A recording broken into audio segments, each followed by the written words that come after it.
True lover ఎప్పుడు కలిసి రాడు. ట్రూ లవర్ లక్షణాలు ఏంటి చెప్పు ఒకసారి.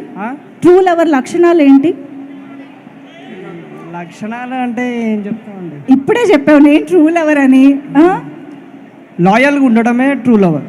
ఓకే, లవర్ని తీసుకురాకుండా ఉండడం ట్రూ లవర్. ఉన్నాక ఎందుకు తీసుకురామండి? అబ్బా, అసలు విషయం ఇదన్నమాట. సో లవర్ లేరు, అబ్బా బ్రేకప్ అయిన వాళ్ళే అనుకుంటారు మేమే ట్రూ లవర్స్ అని. అది మాత్రం నాకు అర్థమైంది ఇప్పుడు. చెప్పు బాబు.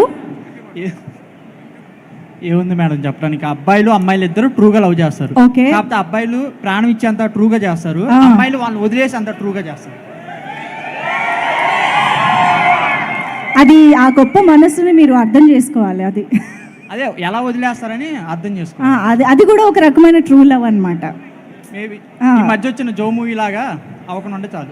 ఎస్, అసలు నేను అన్నాను కదా true fans of movie cinema అని చెప్పేసి. మీరందరూ నిజంగా ట్రూ లవర్స్ ఆఫ్ సినిమా. ఇంత మంచి సినిమాలు ఏది వదిలిపెట్టట్లేదు. అమ్మాయి పక్కనే ఉండి నవ్వుతుంది తప్ప అసలు ఒక ఆర్గ్యుమెంట్ కూడా ఇవ్వట్లేదు. చూడు, అమ్మాయికి ఇవ్వండి మైక్. మూవీ మాత్రం కల్ట్ హిట్టే. ఎస్, డెఫినెట్గా. హాయ్, మీ పేరు? సత్య. సత్య, సత్య మాట్లాడు. సత్య, ఇప్పుడైనా నువ్వైనా మాట్లాడు.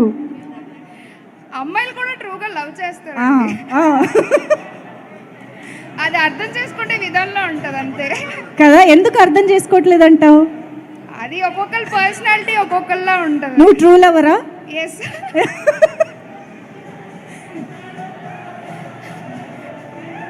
ఏమిటి మా ఆడియో డామినేట్ చేస్తుంది ఇది? ఓకే, ఎందుకు చెప్పు, ఎందుకు నువ్వు ట్రూ లవర్ అంటున్నావు? ఎవరి లవ్ చేసే విధానం వాళ్ళకు ఉంటది. బట్ ఒకరికి నచ్చచ్చు, ఒకరికి నచ్చకపోవచ్చు. ఓకే, అంతే.